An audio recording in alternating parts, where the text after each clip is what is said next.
बिछड़ के को पल तोहसे जियल नइखे गवारा हो।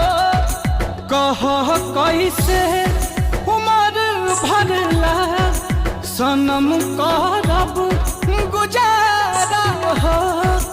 रोता दिल बेचारा हो। होई प्यार न दोबारा हो। होई प्यार न दोबारा हो।